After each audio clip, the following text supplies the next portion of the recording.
All right, well, welcome back to It's a Guy Thing podcast, and welcome to our new listeners, hopefully, and our now veteran listeners. We'd like to welcome you to the show. I'm Rick. I'm Michael. And I'm Mario. And I think it's been too long, so let's get it on.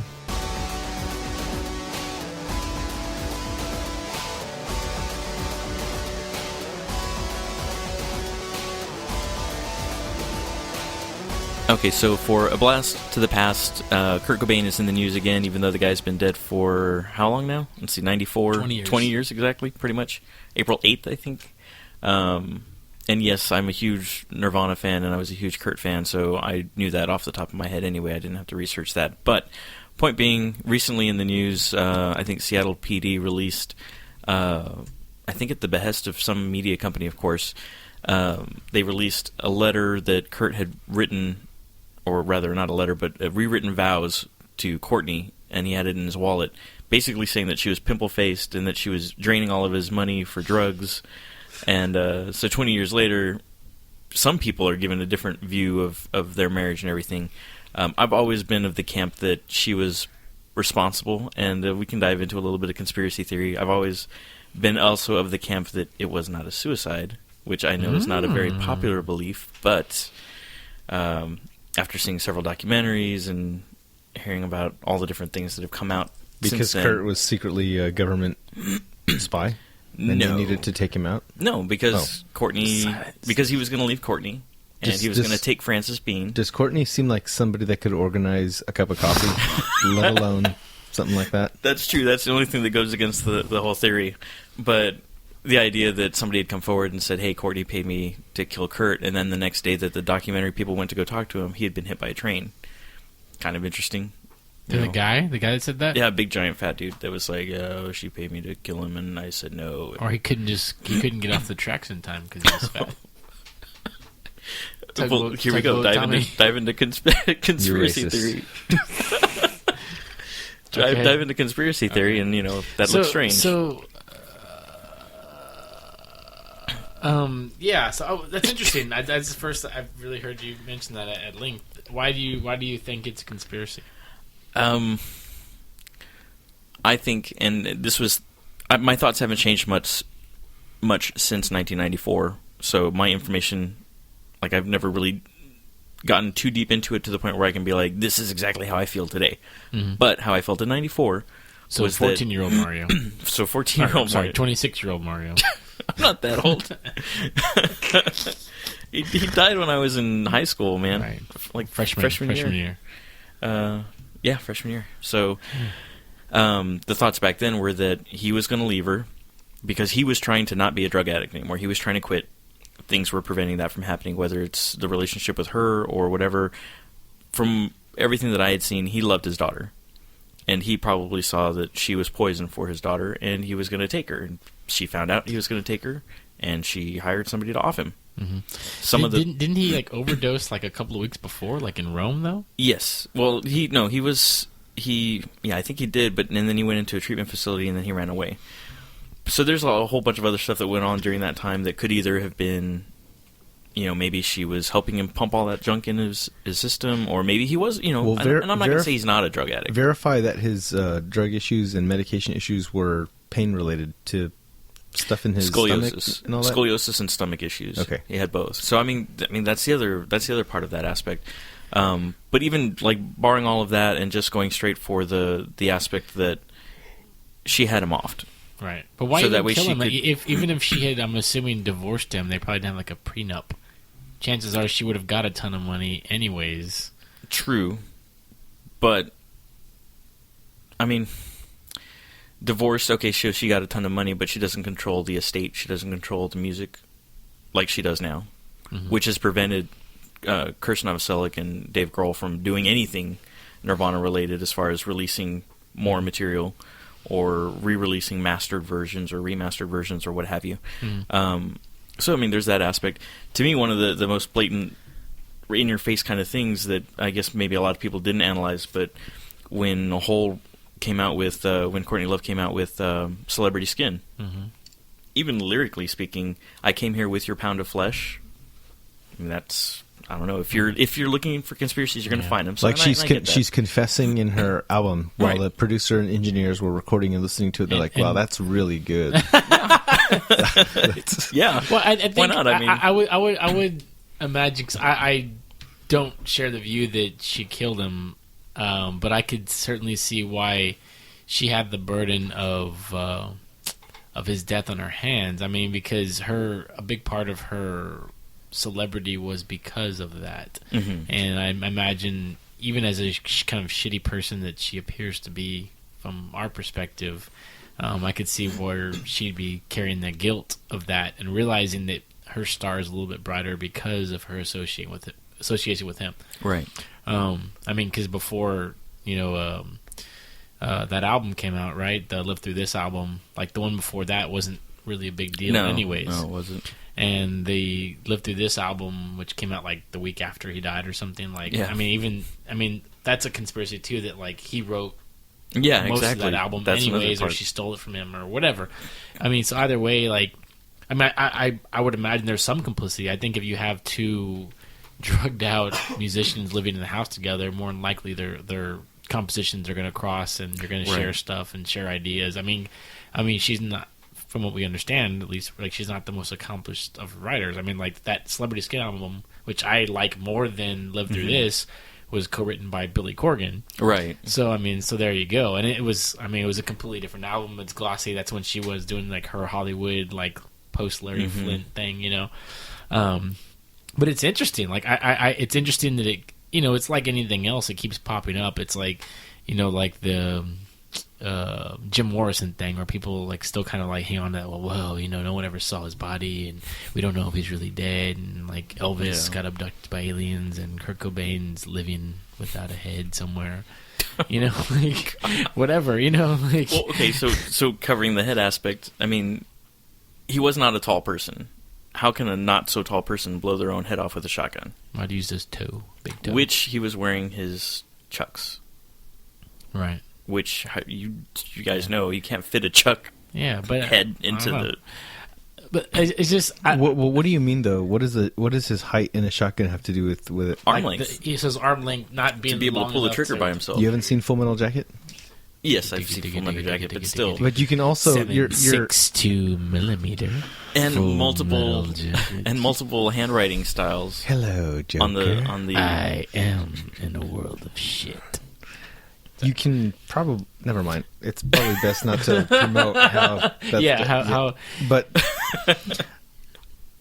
I mean, I also like. I think we talked about conspiracy theory a while back as well, and it's always something it's fascinating to explore all angles of everything. You try not to live just looking at everything through one lens. But and like I said, I mean, I'm feeding into it. I'm not exactly saying that I agree with every single aspect of it or anything like that. But if you were to follow that trail, right. Yeah. Well, I mean, it's perfectly. This leads to. This goes back to it. It's plausible in the sense that we, it's easy enough to see that either way she would benefit from his death. Certainly, just logistically speaking, or like realistically speaking, like she had more to gain from him being dead than him being alive, like you said. Because if at any point in time he got clean and realized that he was out, gross, he could have easily, I think happened. He could have left her, but he wasn't clean. I mean, that's that's kind of like the speculation part, is because like the guy wasn't clean. I mean, it's a fact. So it's hard to say. Well, he would have got clean and he would have done this and this and this and this, but she stopped him from getting clean. But it's like he was high when he supposedly killed himself. Well, that's the other thing, is that they said that there was so much heroin that it could have killed 3 people. Right, so why would you shoot yourself if you're already... How would he have been able to even do it if he was already that high? Who knows? That's the thing. That's the idea, is that blow the head off first and then load him full of drugs to make it look like... Right. As they say, he was suicided. I think, and here's where my part of the conspiracy, my own personal dedication part of the experience... That's the thing... go ahead. Imagine I'll this. Come back. Imagine this. This is my part that... Like, I just enjoy it just from the sheer fact of in 1994, was very upset that they had added on Pat Smear. Uh-huh. That Nirvana needed a 4th person at all just broke my heart. Why? So, just because, I mean, it was just the idea of it's a 3-piece. It's always, for all intents and purposes, in most of its incarnations, it had been a 3-piece. Mm-hmm. And that's all that they needed, and that's all that was necessary, and it was the fact that I enjoyed that they were able to create that sound while only being a three-piece. But we were talking about this earlier. I mean, Mike, we were talking about this very specific thing earlier. Smells Like Teen Spirit was overdubbed with multiple guitars. Yeah, they needed to be able to recreate that live. Yeah, because I was telling Mike, I said, there's nobody that we know of, as far as I know, that ever saw them live. So I was telling him, like, I was using an example, like I saw System of a Down live once, and they only have one guitarist live, like the main guitarist. And they don't have a second guitarist, and it sounds very, very, like, empty. And they can't do a lot of this stuff. They just kind of have to just, wing it. And I was asking Mike, it's like, I assume that's how Nirvana sounded live before Pat Smear. You figure, like, perfect example, Smells Like Teen Spirit, where you bring in the lead, and you realize, looking back now, like, listening to that song, you hear the lead, but there's still, like, probably 3 or 4 guitars playing over top of that, as well as the bass, as well as the drums, and live, it probably didn't sound anything like that. Actually, I have a very large collection of Nirvana live stuff, and it still sounded like a wall of sound. I think largely in part to Kirsten Novoselic's bass playing. It filled that range that it didn't necessitate that extra guitar. So and I can understand, and I definitely agree it was overdubbed, but that upset me. Yeah. So I probably, this part of the conspiracy in my head is probably largely due to that, and me seeing him as somebody that wasn't exactly famous either, like Courtney, and was like, oh, I'm gonna come on like a leech. But he was from like a cult punk band. Right, exactly. Though an underground cult punk band, how much money do those guys make? Yeah. For granted, they have their place, of course, but the idea that this guy comes in and is like, I'm going to start. I'm the fourth member of Nirvana. I'm this important now. I am 1/4 of this, and that's just how it's going to be. So what if Courtney says, "Hey Pat, you want to be famous? Help me kill him. Go to his house. He's suicidal. He's not feeling good. Go to his house. Help him along." Okay. Not saying that's probable by any means. But then, you could easily... I'm not discarding what you're saying, but for the sake of conversation, like, if anyone... Now, in retrospect, looking back, like, if I were to play that movie game, I'd say Dave Grohl killed him, because Dave Grohl had more to gain. Pat Smear had more to gain, because now he's known as a member of Foo Fighters, not as a member of Nirvana. Most people wouldn't think of him as a member of Foo Fighters, because he's always been a member of Foo Fighters. Right? How did Tanya Harding get caught getting Nancy Kerrigan's leg she blown up? Blasted her. Oh, because the husband snitched or something.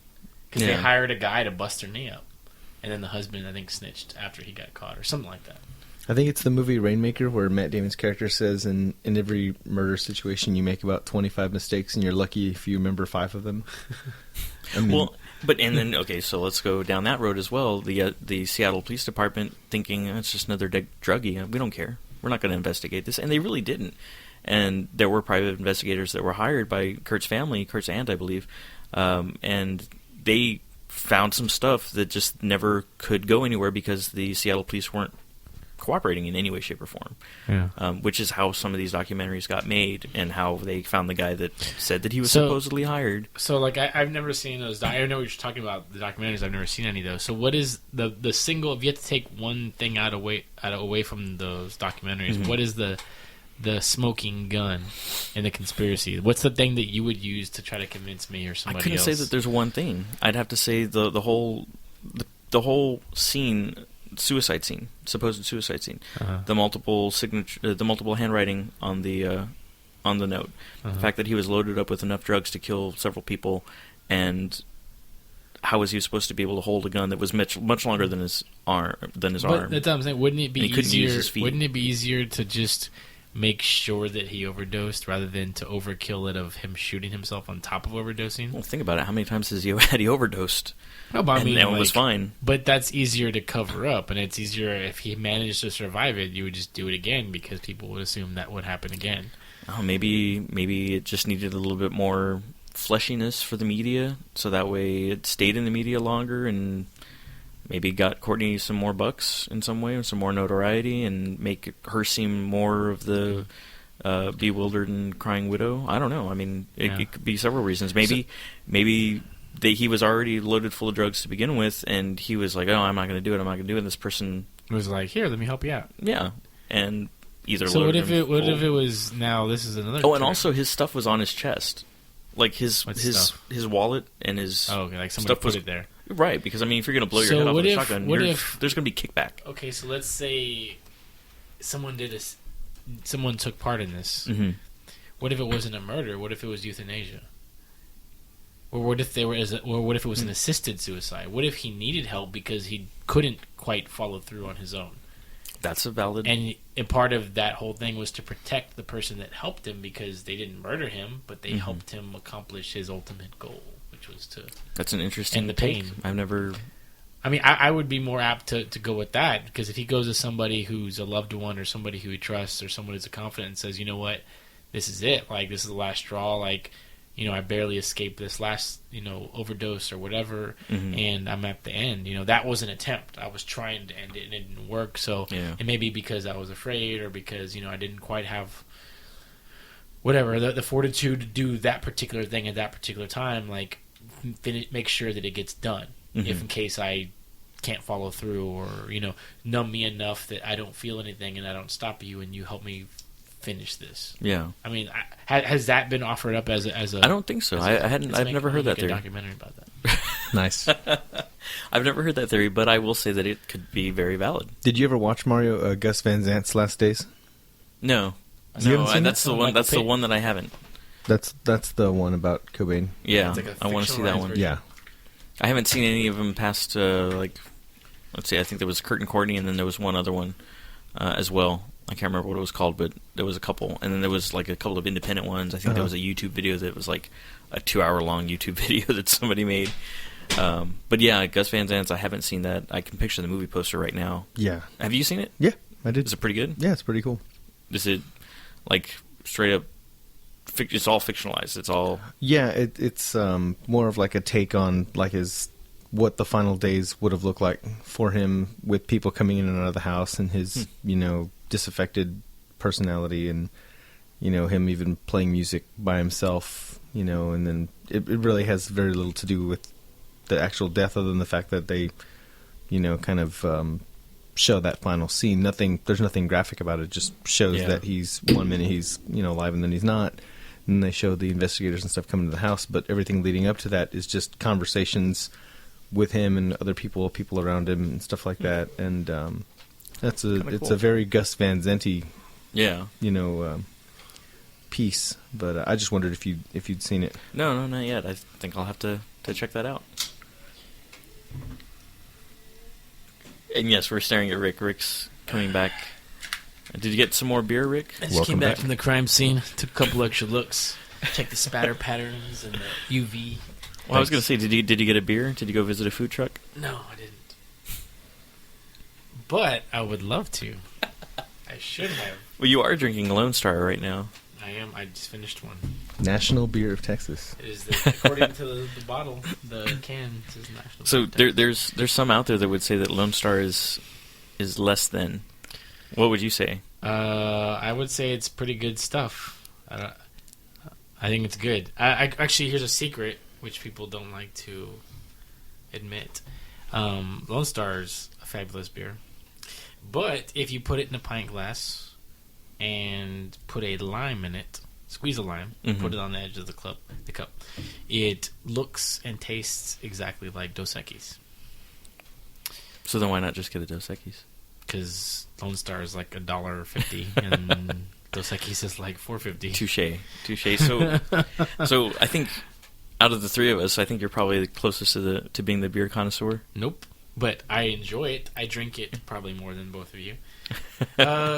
Yeah, because it's something like we talked about before the show. This kind of culture of things. And it's cool because we're kind of, I mean, even as older guys, that I consider myself at least out of touch with a lot of stuff that's becoming cool, or whatever cool means, or whatever is kind of the thing right now.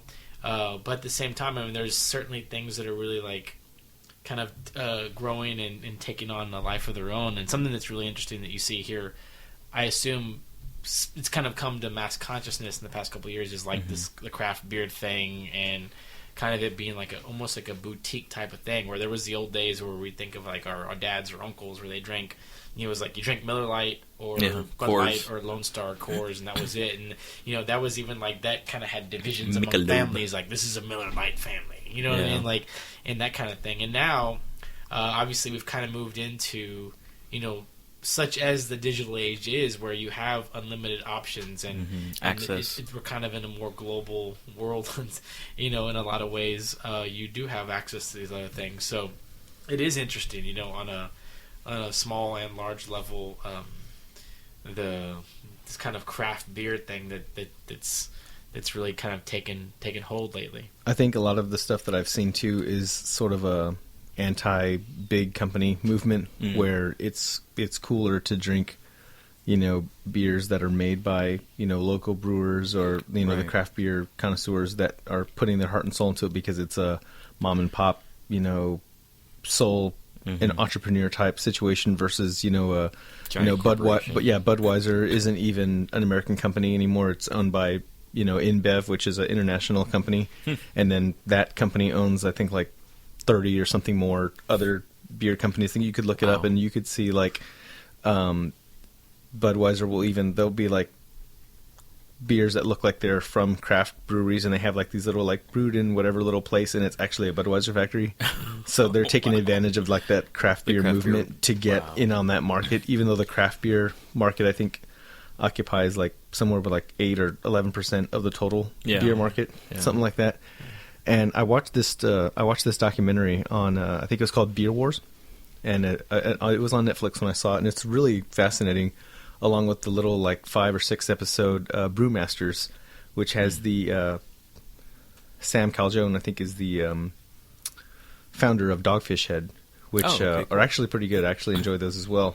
But anyway, the other documentary, Beer Wars, talks about the 3 majors and how they do distribution and how certain beers have to work to get put onto a distribution truck, and how all the politics and stuff that goes into that and the bureaucracy, and how, the lobbyists for big beer companies, the big 3, which is, I think, sorry, that was me, Budweiser, Miller, and Coors, I think, are the big 3. And it was really neat, like Rick was talking about, how there's people who are like, I'm a Miller guy, and I'm a Bud guy, and Bud Light, and whatever. And this documentary, they do these little blind taste tests, and people are like, I've tried Bud Light and I've tried Coors, but Miller's the only way for me, and that's it. And so they're like, you can tell it apart from them. It's like, absolutely. I mean, it's got a very distinct flavor, blah, blah, blah. Yeah. So they put, 3 beers, and they have them, they're just in a clear glass, and they have them try it, and they're like, which one is which? And everyone gets it wrong. It's like the one they thought, this is my Coors, that's my Coors, and like, actually, that's Bud Light. And like, because they're like, describe it. It's like, it's really good. And it starts asking that question of like, the beer connoisseurs will say things like, Bud Light and Miller Lite and Coors Light, that's like introduction to beer. That's really not a real beer. You're not drinking anything substantial. That's for the masses, without any heart, without any flavor, without any real ingredients and stuff like that. And so you're just drinking, alcoholic carbonated water. Yeah. And until you try a real craft beer, until you put your real heart and soul and pay that extra money for that, blood, sweat, and tears that went into that bottle from, the little company from wherever. Ale. Right. Then you're not really giving yourself a chance to expand your palate. And so it's neat to see that this culture has really kind of taken over, where you still have the dedicated Bud drinkers and Coors drinkers and stuff like that. And then there's another subculture that's basically saying, I refuse to drink it because A, I'm funding big corporate pockets, and 2, I'm not truly experiencing the drink for what it's supposed to be. So it's interesting because there's so many different kind of angles to that, because granted, like there's people that drink beer because they drink a certain kind of beer because that's the beer they can afford, or that's what gets them drunk. Yeah, that's what gets you drunk.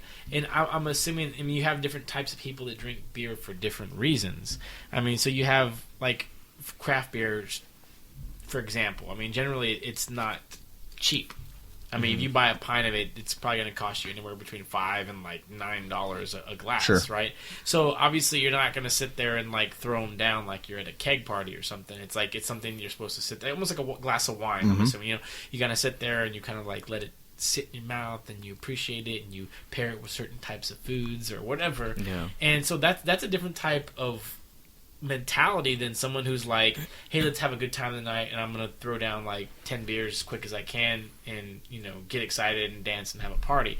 It's almost like a completely different thing. You know what I mean? Like, craft beer in a sense, it's kind of almost more like it's more akin to like having a wine party, a wine tasting party, than it is to having a party where you're drinking out of a keg or whatever. You know what I'm saying? It's a different mentality kind of. So if the goal is to see how inebriated you can get, then why even waste your time with beer and have the bloated belly and all that and just go right to liquor? Hard liquor, right? Yeah. Why? Because isn't it more about the social aspect of having that bottle in your hand from start to finish at a party? Basically, if you're walking around a club party or a house party, and your hand doesn't have that bottle in it, one of your hands is not occupied with that bottle, and it can't be a near empty bottle either, then you're basically committing party foul. You're basically, not enjoying yourself as much, and somebody eventually will call you out on it. Somebody will spot you, find you, and either put another one in your hand or call you out for not having that one already finished, because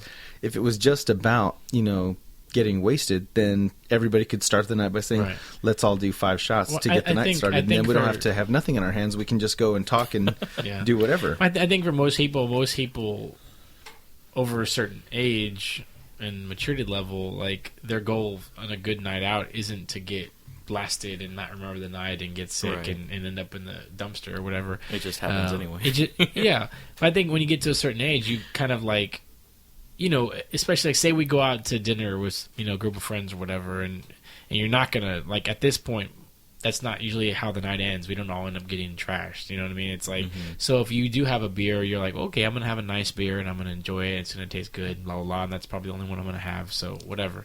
Yeah. So, I mean, again, I think it's a matter of perspective. I mean, I think kind of what I'm intrigued by that kind of craft label or the boutique label thing that we see place on thing is it's something you see applied to everything nowadays.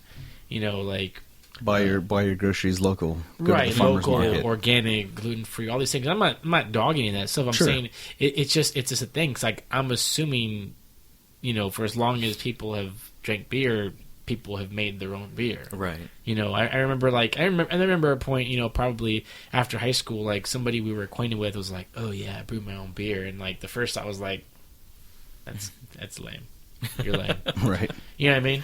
And now it's something that's like respectable. It's a business. You can make money. It's not only is it, hip right now, it's also a way to make money. It's also a way to distinguish yourself. It's also a way to create your own stamp, And anybody can get online and buy a make your own beer kit for $30 to $80, and it does take a month or longer, no matter what you purchase. I've never done it. I've always wanted to, just for the fun of it. But that's the point. Is stuff is so readily accessible, with that. And I think a lot of people that are champions of the craft beer, not just for it supporting local business or wherever the business is. It might not be local to you, but it's local to someone. Right. And, you're supporting the anti-establishment movement, anti-Walmart, anti-big box chains, and, shop at the local mom and pop grocery store or the farmer's market. And I wonder, again, like you were saying a certain beer is $1.50 more, and that's a deal breaker for a lot of people, because that money matters, or at least in their mind it matters. Same thing with looking for cheaper gas by the pennies. Some people will drive around and waste more gas, right, looking for that deal. But some of the craft proponents will say, having a craft beer versus a common light beer from one of the majors, it's like the equivalent to having McDonald's burger versus a gourmet grilled burger off the grill. Think that's when you run into like when you get kind of these labels and stigmas on things, where you run into like words like hipster and cool and all these things, because that's kind of where you run into that. Is it if I'm drinking a Lone Star, non-ironically, which I don't drink beer, Lone Star ironically, I actually enjoy Lone Star. It's not only cheap, but I enjoy it. You know what I mean? But you could be drinking it somewhere, and someone will be like, "Oh, why are you drinking that? You should be drinking this." Blah blah blah, and it becomes, for lack of a better word, sometimes you run into snobs, right? Just like there's movie snobs and music snobs, there's beer snobs, and people are like, oh, that shit, you should try this, and blah, blah, blah. And there's people that are, and don't get me wrong, there's people that are very cool about it. You know, me and Carol were at a boardwalk one night, and we're sitting there, and it was just the two of us and Lincoln, and I had Lincoln had his Star Wars collar. And this guy at the next table was like, "Hey man, that's a cool collar, you know, like it's a cool collar you got on your dog." And I was like, "Yeah, man, you know, whatever." And he goes, "Oh, check it out." And he shows me like he has like a Millennium Falcon bottle opener. He's like, I'm like, "Oh, that's badass." And he's like, "Yeah, cool." And you know, whatever. And they go back to their own thing. Well, a little while later, and you know, he's sitting right behind us, so he's talking about his own beer. He makes his own beer, so he had in a little cooler. And so a little while later, he comes over. He goes, and we were drinking like Leinenkugel, like summer shandies. You know, it's hot, so it's nice and light and sweet. And the guy comes over and he goes, "Hey, like, would you guys be up for like me trading you 2 of my own beers for 2 of your Leinenkugels?" And we're like, "Yeah, sure." And part of that connection was because of the Star Wars thing. It's like, "Oh, I know you're cool people because you like Star Wars," you know, whatever. It was like Similar a little icebreaker or whatever. Yeah. And he goes on and starts talking about his beers, like, "Oh, it's a Hefeweizen, it's really good." And you're talking about how he made it and this and that. And it was a really cool thing. Like, it was a cool gesture because, one, there was that moment of connection where there was something that we appeared to have in common, which was kind of the groundbreaker or whatever. And then he was cool about something. He wasn't like, "Oh, whatever you're drinking is shit, you should try this." He was like, "Hey, like, I can appreciate what you're drinking because it's good, and why don't you try this because I made it and it's good." And it was a really cool. We were both like, "Wow, that was really cool." That guy, you know, it was a cool little thing. Like, you know, became an anecdote, obviously.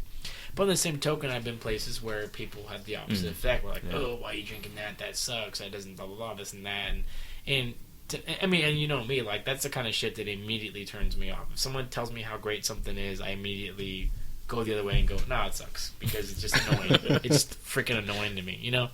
But yeah, I don't know. I just it's interesting. It's interesting to see where that goes. I mean, because obviously, and I'm by no way like knowledgeable on all the ins and outs of that industry, but it's interesting to see where like the legislation with all that goes. And I mean, I think of course, like, I don't think anyone here is going to say it's bad for, you know, local independent people to get their product out there and have an opportunity to compete in a bigger market. You know, that's, you know, no matter what it is, it's a pretty good deal for everybody. But I wonder if the kind of, at some point, the bottom will fall out of it being the in thing. You know, I mean, something else that we're really into is like, we like going to like food truck places, you know, and not being like we're food truck people, but it's just like, for me, it's easy thing because like the food truck place we go to, it's Boardwalk. You know, it's BYOB, so it's economically, that's my first thing is like, oh, I can take a 12-pack of Lone Star over there and I can save myself $50 on drinks, and I don't feel bad about spending $20 or $30 on, you know, really good local well-crafted food, you know. And even that's the same kind of thing where like there's always been food trucks, you know. A friend of mine was saying the other day, Jimmy was saying the other day, he goes, you know, it's like, you know, and he's like, "Oh, this food truck thing," he's like, "it's cool, but it's kind of annoying because now it's hip and it's cool and blah blah blah." He goes, "You know, like, remember like when food trucks were like the roach coach at the construction site, and that's something you made fun of, and now that's cool, now that's hip, now it's cool to do that."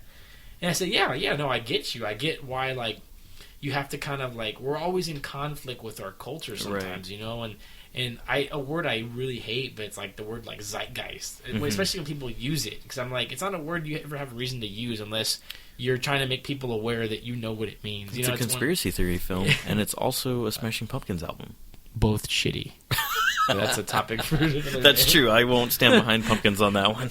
But I bought that for 99 cents at Best Buy in the freaking Clarence Lane. I tried to give it a chance, but it's bad.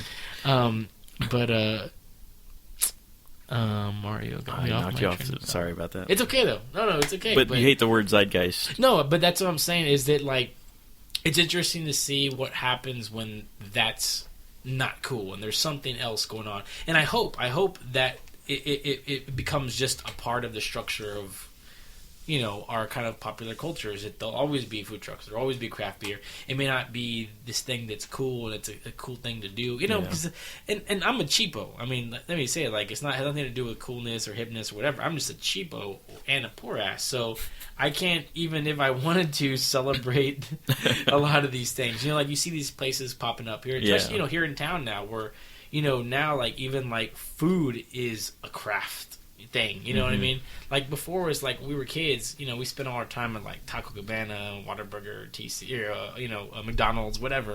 And now, as adults, like, I'm probably the only person in our group of friends that eats McDonald's or Taco Cabana still. Most people are like, oh, how could you eat that? I don't even eat that anymore. I'm like, it tastes exactly the same as it did 10 years ago, and I have exactly the same amount of money in my bank, so there's no reason why that should change. Like, I can't pretend that I can, spend that kind of money somewhere else. You know what I mean?